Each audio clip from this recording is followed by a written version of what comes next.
What a beautiful day. I hope you're enjoying Tuesday, March 3rd. Spring is springing in East Texas. I don't know about where you are. We've got blossoms popping up everywhere. It's just wonderful. And it does so much good for my nervous system to see the signs of spring and gives me that sense of renewal. And there's sunlight and the weather is just perfect. It's not too cold, it's not hot yet, and it's not too humid. It's just wonderful. So, thinking about how our bodies interact with our environment helps us to understand how we can support our nervous system and experience more resilience. So, my name is Michelle Cox. I'm a certified life coach, and I want to share with you some very special key ingredients for building resilience in your life. The number one thing to understand is your nervous system. Your nervous system is at the center of all of your experiences. Are you happy? Are you sad? Are you worried? Are you peaceful? Are you feeling confident? Are you discouraged? All of that is part of your nervous system explaining to you how to make meaning of what's going on in your life. So, having those emotions helps you to know how your brain is reacting to the circumstances around you. And when you learn how to navigate your brain and manage it and guide your nervous system, you get to decide how you continue to feel.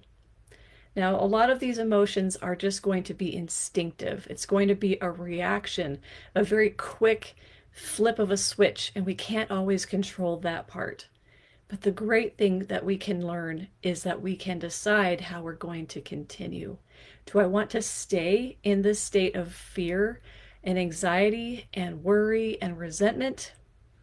Or do I want to resolve those emotions? I want to calm my thinking down and I can reframe and guide my nervous system myself into feeling more at ease, more peaceful, more curious or compassionate or forgiving or just courageous, that I can go through life and handle the ups and downs and the ebbs and flows of emotions, and I can handle it and I'm going to be okay. When I feel stress, it's not the end of the world. It's just my body and my brain trying to communicate something to me. My brain has made meaning out of what's triggering me to say this is stressful, this is hard, and so my body feels it. So I'm so excited to share today some very simple tools and tricks and strategies that you can apply right now and every day. Little bits and pieces, little steps that you can take that can help to build a resilience within you, that you can handle hard emotions, handle the painful tension in your body that is the emotion, maybe of anxiety that you're feeling, that stress. You can learn how to see it, feel it, notice it, whew, and then breathe through it and move forward. And if you can imagine, there's a gap between um, maybe feeling activated in a hyper response of anger. That would be like fight mode that we experience, or anger and irritation and frustration and annoyance. And down here, maybe we're feeling more of a hypo awareness, a hypo activation, where we're feeling kind of depressed, we're low energy, we're hopeless, we're just, discouraged, we don't want to keep trying, want to give up. That's where we would be in flight mode, and even deeper would be we're in freeze.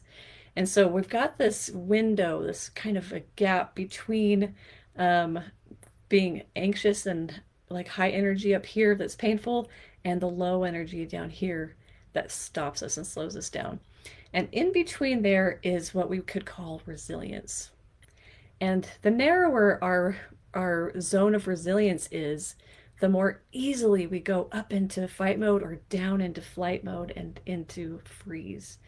And if we can make that gap wider, we're not so easily triggered. Our nervous system doesn't have to react so quickly and so dramatically. Oh, wow. Then we can feel more stable and more calm in our lives and more of an instinct that we can handle this hard thing and get through. So that's what we're trying to do right now, today, in our little Facebook live chat. Um, I'm going to give you these 5 keys. These are 5 keys to supporting your nervous system so that you can expand that zone of resilience.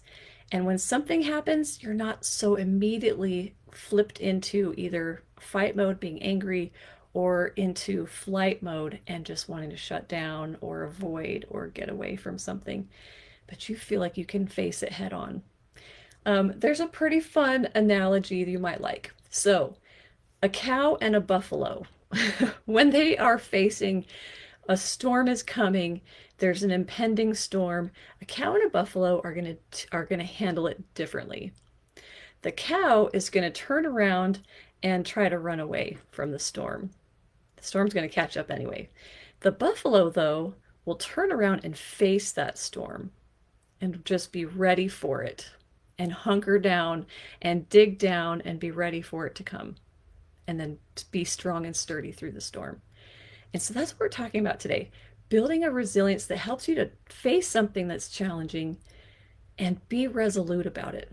Resolute about your worth, resolute about your capacity, resolute about skills and abilities to handle challenges, knowing you can handle it, knowing that you can persevere and you're going to be okay through the process. So these 5 keys are going to help build that capacity and that sense of sturdiness and the ability to endure and thrive and not just like be small and tiny through the storm, but to be strong and standing tall and firm through it. The first one here is connection. Connection means having a relationship with other people and I'm going to actually branch out in a minute, but first of all, just with other people where you feel that they care about you and you are able to help them feel cared about as well. That's a very strong, healthy connection. You've got their back, they've got your back, and you both know it. And that's a wonderful feeling. And it can be a small, like, interaction that doesn't last beyond a few minutes, like being at the grocery store. I noticed a woman was upset. She was crying. And I asked her, "Can I help you?" And she said, "Thank you, I'm going to be okay." Just that moment of someone reaching out to her and noticing her seemed to help her get just a little boost that she needed. I can think about then even, a long-term relationship, maybe with a parent or a best friend you've had for decades. That can be a kind of connection that's really strong and enduring and continues to give you that feeling of safety in your nervous system. I've got someone who cares about me. I can call this person. I can let this person know when I need some help. And I'm also always looking for how can I support him or her. That's a strong and healthy connection. Now I'm going to branch out a little bit. You can have a feeling of connection with a pet. So I know lots of people who love their pets. They have just a very comforting feeling when they can cuddle with their cat or their dog or take their dog for a run and, get outside. And that's wonderful. I have lots of friends. I'm in East Texas, so I know a lot of people who have horses and they love their horses or their goats or their chickens. It doesn't matter what it is, but there's a lot of times that people can find a feeling of connection because so many animals they're just so forgiving. They're so loving. Especially dogs, they just love you forever. You're the best creature on earth to them. Man's best friend is a dog because there's that undying loyalty, and that can be very nurturing and reassuring for a person. So that's great, and I encourage that.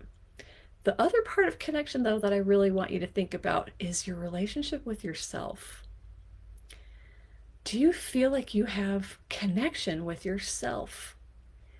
When you have that self-talk going, things are tough and you're looking around, what is the dialogue inside? Are you building that feeling of safety for yourself?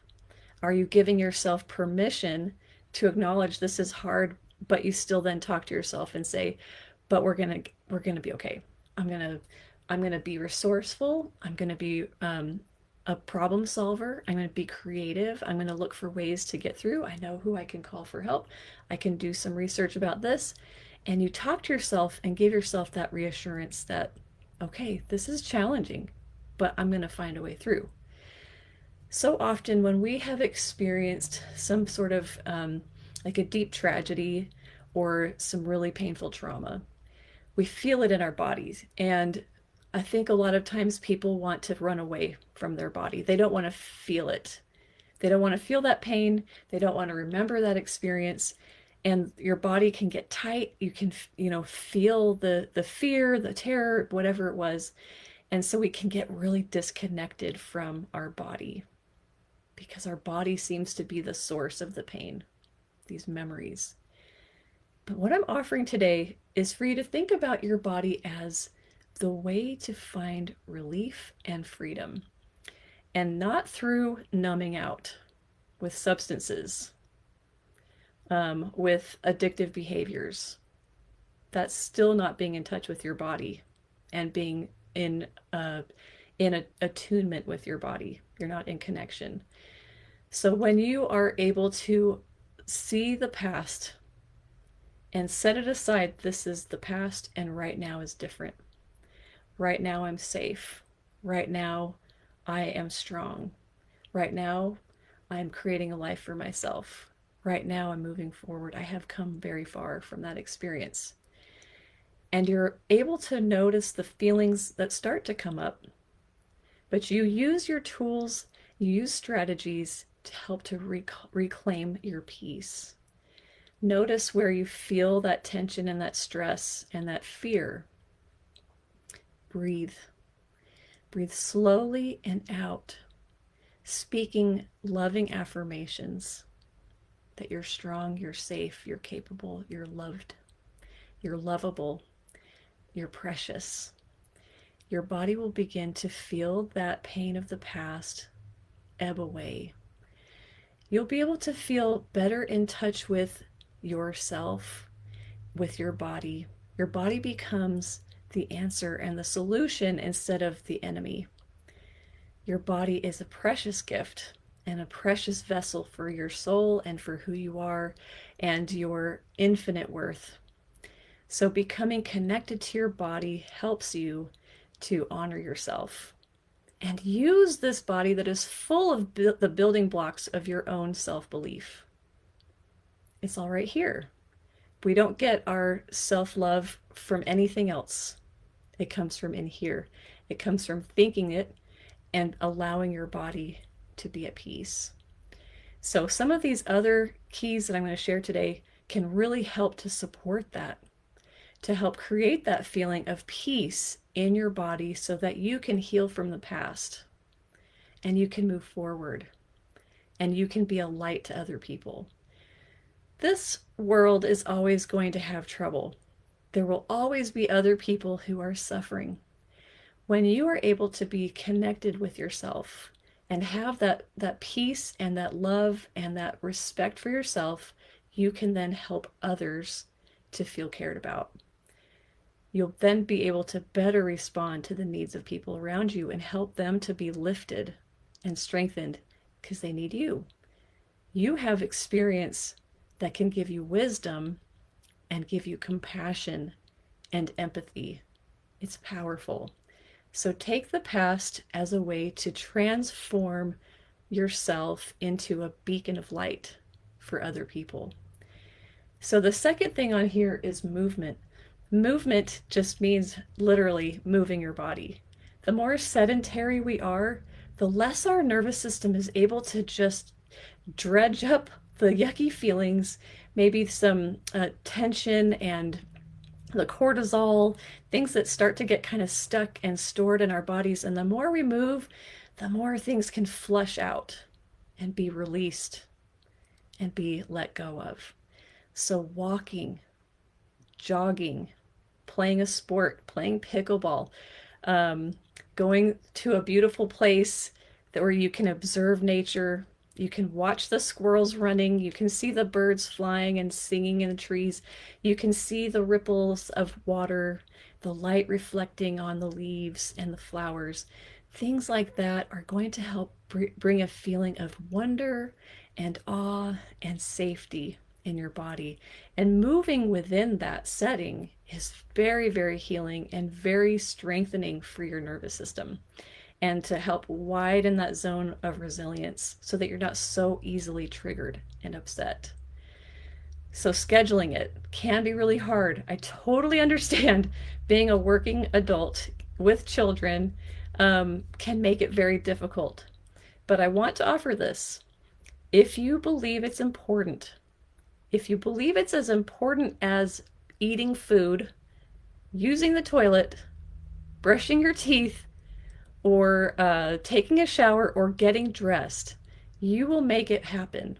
You will find a way.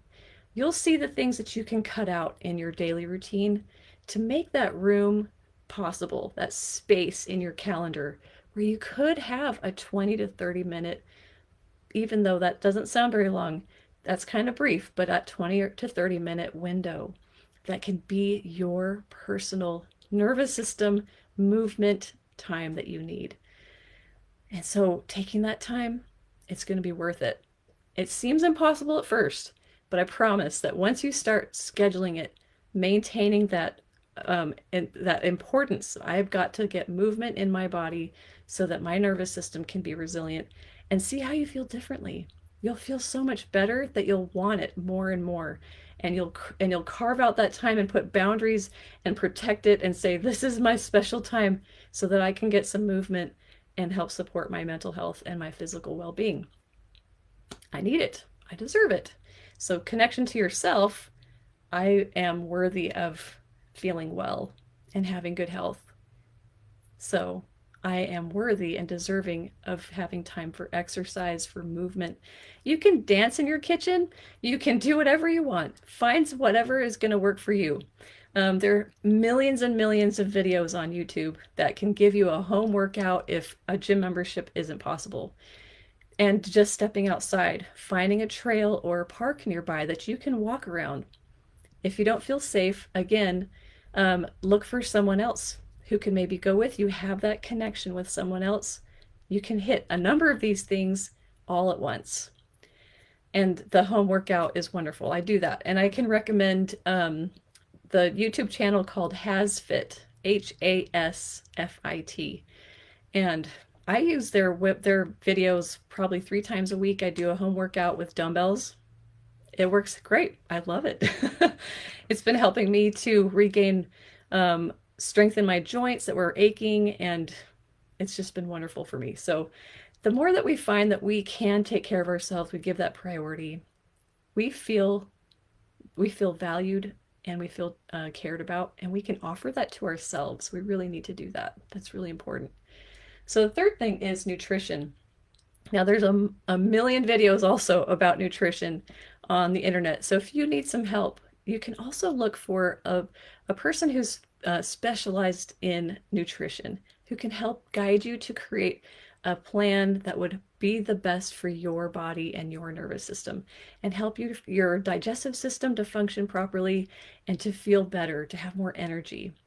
So something that's really, really important about food, what we eat, our digestive system, is that our brain can have impact on our thinking in our brain can have impact on how well we digest our food. And this is because there is a vein called the vagus nerve goes down the neck from the base of the brain all the way down to the top of your gastrointestinal tract.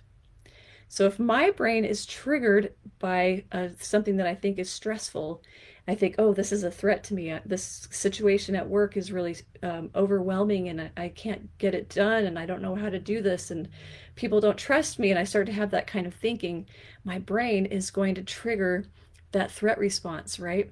And I'll have adrenaline and cortisol coursing down into my body, making my heart beat faster, my lungs to breathe more rapidly, my muscles are tighter, and that signal going down the vagus nerve all the way to my gastrointestinal tract is also then going to affect how well I digest my food. So the more that I'm thinking, this is too much, I'm not good enough, nobody likes me, they don't trust me, I'm going to do a terrible job, I'm failing, that signal of I'm a failure goes to my digestive system and irritates and upsets the way that my body can handle processing food. So, nutrition is a big key. Are we putting into our bodies food that it can be better digested, better broken down more easily? Whole grains, fruits and vegetables, the fresh things, all the stuff you know is healthy for you. Water, cutting out sugar, cutting out very processed foods and heavy things. Our body is just going to have a harder time with it. So when we have a stressful situation and all we're doing is feeding our body, things that are harder to digest, then we're already in a state of it's hard to digest. So then we're just eating food that's hard to digest. And so then we're going to have problems like constipation and bloating and stomach cramps. So we have both parts that we need to work on. We've got to work on our thinking. We've got to help to manage the stress by how we guide our mindset to talk to ourselves in a hopeful and strengthening and encouraging way. We get the movement so that we're processing and eliminating the stress response, the cortisol and the adrenaline. Whew, we're giving time to relax, to slow down. I highly recommend meditation as well and deep breathing exercises. Wow, then the whole system, including eating the healthy foods that are easily broken down, easily used, all of it is good. There's not a lot of, um, you know, dyes and synthetic elements that we just can't digest as well. So think about that. What we're putting into our body is going to affect how well that system works, but also how we're thinking can generate that stress. And it's all being communicated with that vagus nerve. And so that all of this is connected. I think that's the point that I really want to hit on. Every system in the body is connected. The way we think affects how we feel, affects how our circulatory system works, our respiratory system, and our digestive system. It's all going to be connected and impacted by our nervous system, what we're thinking, feeling, doing. And the next one is sunlight. Sunlight is so important for us. We need that vitamin D. It helps to make our immune system stronger.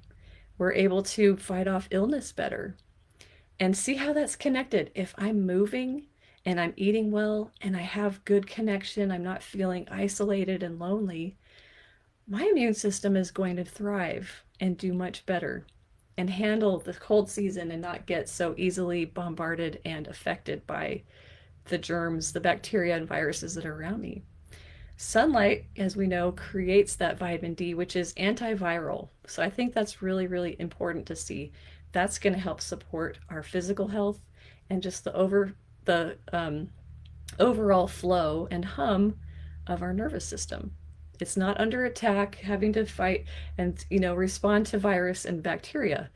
And so if we're taking care of our body to get sunlight, that's an added plus and bonus. We need that. It also helps with our sleep. So sleep is connected as well. Sleep, we all know, is so important for our health and how well we can handle stress. The less sleep we have, the more likely we are to be reactive, to be short-tempered, to be snappy.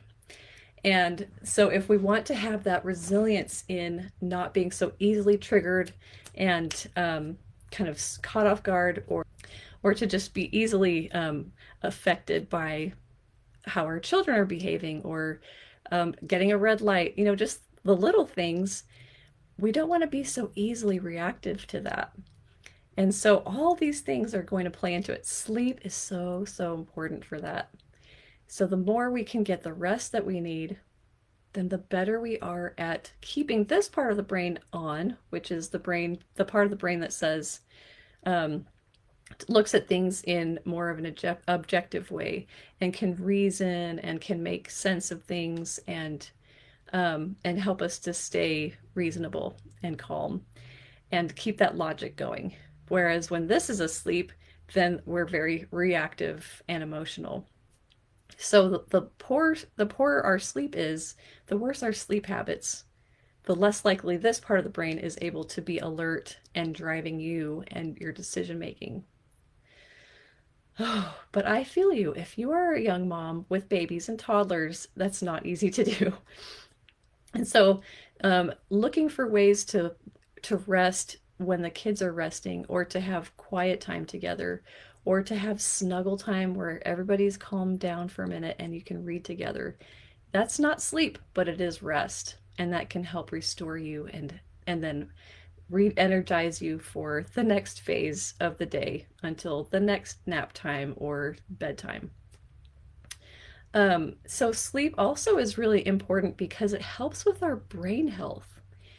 When we sleep, if we are getting to bed early enough, the growth hormone is secreted in our brain, and it tells the brain to store all the short-term memory information from that day. You can clear it all out, declutter, file it away, put it where it needs to go in storage in your brain. So short-term memory can then be refreshed for the next day. So if you find yourself having a hard time focusing at work or remembering things, it might be that you're not getting that really valuable window of time for sleep where that decluttering happens the most, which is around 10 p.m. to midnight for the average person. And so, looking at how all these pieces come together, when I take responsibility to go to bed a little earlier, to eat better foods, to make sure I'm getting some movement, getting exercise, I'm taking time to connect with other people, I'm opening myself up to changing some and making some adjustments because I honor myself, because I want to show up better in the world, because I want to feel better. I want to enjoy life more. Taking all of this together, I see that it's in my hands to make these changes. And I become more excited to do it when I try a little bit at a time and I start to feel the difference. But water is an important part of that nutrition element. Of the nutrition element, because it helps to flush your body of things that are building up, clean it out, and have you working better and more smoothly. So I want you to think today, what are some things that you can do to improve on these different keys and better take care of yourself so that your nervous system is more resilient and you can feel better, have more hope, have a clearer mind, be able to interact in a way that you know is building relationships instead of sabotaging them, working towards your goals instead of holding back from them. So if you have any questions, please feel free to reach out to me. I'm on Facebook. I'm Michelle Cox-Mindset Coach.